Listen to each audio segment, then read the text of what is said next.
Hello, good morning students. So we have start chapter 5th. Name of chapter 5th is periodic classification of elements. क्या नाम है chapter 5th का? periodic classification of elements. ठीक है. So in our previous video we have discussed about the Doverian tribes and limitation of this. ठीक है. Last video में हमने डिस्कस किया था Doverian tribes. Now in this video we will discuss about Newland's law of octave. ठीक है.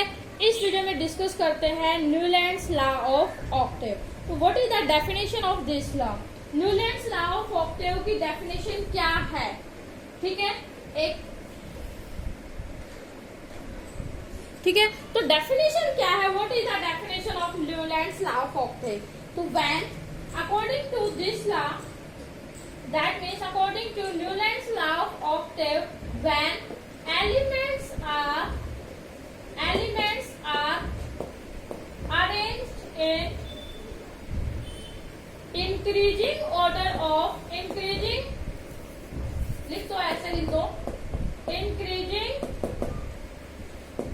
order of atomic mass.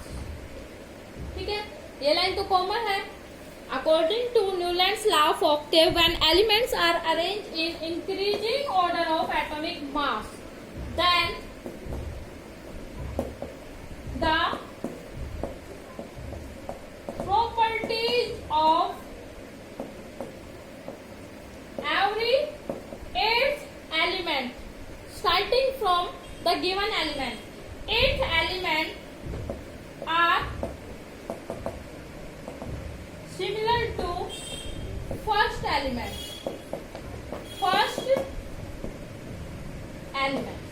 ठीक है. डेफिनेशन क्या है न्यूलैंड्स लॉ ऑफ ऑक्टेव की? डेफिनेशन क्या है?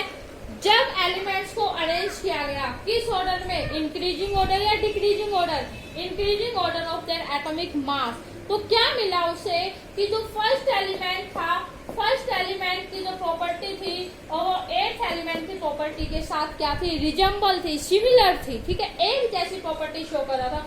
फर्स्ट एलिमेंट है ये, फिर अगला एट्थ एलिमेंट पे जाएगा तो एट्थ एलिमेंट की प्रॉपर्टी और फर्स्ट एलिमेंट की प्रॉपर्टी सिमिलर थी. ठीक है. जैसे ऑक्टेव, ऑक्टेव का मतलब क्या है? एट. जैसे म्यूजिक में 7 नोट्स होते ना, सा रे गा मा पा धा नी, नी के बाद क्या आ जाएगा? सा. दोबारा से सा आ गया ना, फर्स्ट पे था सा, फिर एट्थ पे क्या हो गया? सा.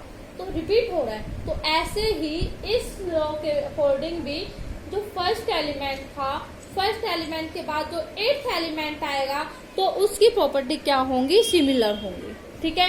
तो the property of first element are similar with the property of every eighth elements when elements are arranged in increasing order of their atomic mass. So this is the definition of Newland's law of octave. ठीक है. Clear हो गई Newlands law of Octave की definition. इसने क्या किया? Elements को arrange किया गया. ठीक है. एलिमेंट्स को अरेंज किया. ये जो लॉ था वो कब दिया गया था? 1864 में. कब दिया गया था? 1864 में. और न्यूलैंड ने लिया था और उस टाइम पे कितने एलिमेंट डिस्कवर थे? 56 एलिमेंट्स डिस्कवर थे. डोबेरियन के टाइम पे कितने थे? 33 एलिमेंट डिस्कवर थे डोबेरियन के टाइम्स पे. ठीक है. अब कितने हो गए? इंक्रीज 56 हो गए इस टाइम पर. और क्या किया इसने? जो टेबल बनाई उस टेबल के अकॉर्डिंग इसकी भी कुछ लिमिटेशंस थी, कुछ ड्रॉबैक्स थी. ये लॉ भी क्या हो गया? फेल हो गया. एलिमेंट्स को अरेंज करने में फेल हो गया. और इसके फेलियर के क्या रीजन थे, क्या क्या इसकी लिमिटेशन थी, वो हम करते हैं. ठीक है. तो अब हम करते हैं लिमिटेशंस. अब हम करते हैं limitation of Newlands law of Octave. इस लॉ की ये लिमिटेशन थी. फर्स्ट एप्लीकेशन क्या थी? इसकी लिमिटेशन क्या थी कि this law was applicable only lighter element, only lighter elements. ठीक है. हल्के एलिमेंट्स तक ही एप्लीकेबल था. That means up to calcium only, up to calcium only. This law was applicable only lighter elements up to calcium only. ठीक है. Calcium तक ही एप्लीकेबल हुआ, कैल्शियम तक ही फर्स्ट एलिमेंट की प्रॉपर्टी 8 के साथ सिमिलर हुई, उसके बाद प्रॉपर्टी सिमिलर नहीं हुई। इसमें जो इसकी टेबल थी उसमें एलिमेंट्स को अरेंज किया गया, जैसे कि हाइड्रोजन, क्लोरीन, क्लोरीन, फिर यहाँ पे लिखा कोबाल्ट एंड निकल और यहाँ लिखा ब्रोमीन, ठीक है। उसके बाद दूसरा जो ग्रुप बनाया लिथियम था, सोडियम था, पोटाशियम था और यहाँ पे क्या लिखा है इसमें कॉपर, फिर क्या है रुबिडियम, ठीक है। उसके बाद नेक्स्ट ग्रुप में बेरिलियम है, मैग्नीशियम है, कैल्शियम है, ठीक है, और जिंक है, ठीक है, जिंक है, फिर स्ट्रोंटियम है। उसके बाद नेक्स्ट बेरिलियम के बाद बोरॉन, एल्यूमिनियम, क्रोमियम, ड्यूटेरियम, ठीक है। यहाँ पर कार्बन, सिलिकॉन, टाइटेनियम, इरिडियम और यहाँ पे नाइट्रोजन, फॉस्फोरस, मैग्नीज और एक यहाँ पे ग्रुप और आएगा, यहाँ पे आयरन आएगा इसमें, उस ग्रुप में ऑक्सीजन, सल्फर, आयरन, ठीक है। तो ये टेबल थी। इस टेबल को हेल्प से हम इसकी लिमिटेशन करते हैं। तो ये जो लॉ था एप्लीकेबल था अप टू कैल्शियम ओनली, यहाँ तक इसके अंदर जाएंगे और फिर इसके बाद 8 एलिमेंट के बाद ये आएगा तो इसकी प्रॉपर्टी इसके साथ सिमिलर हो जाएंगी, ठीक है। तो यहाँ इसकी प्रॉपर्टी इसके साथ सिमिलर हो जाएंगी, इसकी प्रॉपर्टी इसके साथ, इसकी प्रॉपर्टी इसके साथ, लेकिन इसके बाद ये जो रूल तो बनाया था इसने ये एप्लीकेबल नहीं हो पाया, ओनली अप टू कैल्शियम, ठीक है। कैल्शियम तक ही एप्लीकेबल था, लाइटर एलिमेंट्स के लिए ही एप्लीकेबल था। फर्स्ट रीजन हो गया इसका फेलियर का, लिमिटेशन। सेकंड क्या थी कि Mendeleev thinks that he thought that only 56 element were discover right now, कि अब तक केवल 56 एलिमेंट ही डिस्कवर है, no one elements would be discover in future, और फ्यूचर में कोई भी एलिमेंट डिस्कवर नहीं होगा, but after few times more elements discovered which cannot be fit in his periodic table, जो उसकी periodic table में फिट नहीं हुए।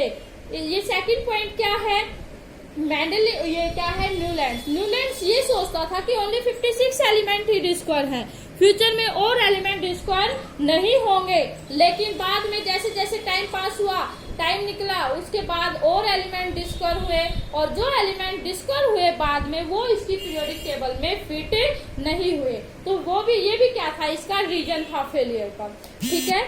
उसके बाद थर्ड जो इसका रीजन है, थर्ड रीजन कि क्या रीजन था इसका फेलियर का, क्या लिमिटेशन थी, he put 2 elements in 1 slot, 2 elements को क्या किया, एक स्लॉट में रख दिया, cobalt and nickel, which have different property from this group, इस ग्रुप से क्या है उनकी डिफरेंट प्रॉपर्टी शो कर रहे हैं। पहली बात तो क्या, इसने 2 एलिमेंट्स को एक ही स्लॉट में रख दिया, ठीक है, 2 एलिमेंट को एक स्लॉट में रख दिया। दूसरा क्या है कि ये एलिमेंट को तो रखा ही रखा, इनकी प्रॉपर्टी इनके साथ मैच भी नहीं हो रही, ठीक है ना। इसने तो क्या लिखा था, जिनकी प्रॉपर्टी मैच हो रही है उसी का तो ग्रुप बनाया था, इनकी प्रॉपर्टी मैच भी नहीं हो रही, उस ऐसे ग्रुप में रख दिया जो मैच भी नहीं हो रहा। और दूसरा क्या, इसमें एक साथ ही लिख दिया, तो क्या लिखोगे इसमें, he put 2 elements in 1 slot, एक स्लॉट में रख दिया, which show different property from rest of element of this group, ठीक है। नेक्स्ट लिमिटेशन क्या है, he put iron far away from cobalt and nickel, iron को क्या कर दिया, कोबाल्ट और निकल से फार अवे, दूर रख दिया, विच शो रिजेंबल प्रॉपर्टी यानी similar property from each other, दो एक दूसरे के साथ क्या थी, सिमिलर प्रॉपर्टी शो करते थे। आयरन, कोबाल्ट, निकल एक जैसी प्रॉपर्टी शो कर रहे थे, तो एक साथ होना चाहिए, उसको दूर रख दिया, इसको पास इधर रख दिया, ठीक है। तो he put iron far away from cobalt and nickel which show similar properties from each other, ठीक है। So these are the limitation of Newlands law of octave, ठीक है, क्लियर हो गया। Newlands law of octave definition में लिखोगे, elements को arrange किया गया किस ऑर्डर में, इंक्रीजिंग ऑर्डर या डिक्रीजिंग ऑर्डर, तो इंक्रीजिंग ऑर्डर में एलिमेंट्स को अरेंज किया गया, और क्या ऑब्जर्व किया गया, he observe that property of first element वो similar to the property of every 8th element, first element की जो प्रॉपर्टी थी वो एवरी 8th एलिमेंट की प्रॉपर्टी से क्या थी, सिमिलर थी, ठीक है। ये डेफिनेशन है। लिमिटेशंस क्या क्या है इस लॉ की, कि ये जो लॉ था वो एप्लीकेबल था up to calcium, only lighter elements के लिए ही एप्लीकेबल था। ठीक है, फर्स्ट सेकंड इसकी लिमिटेशन क्या है कि he thought that only 56 elements were discovered at that time. No one element would be discovered in future, but after several times many elements were discovered which cannot fit in his periodic table, जो उसकी periodic table में fit नहीं हुए। उसके बाद limitation थी he put 2 elements in one slot, ठीक है, 2 elements in one slot which have different property from other element of this group.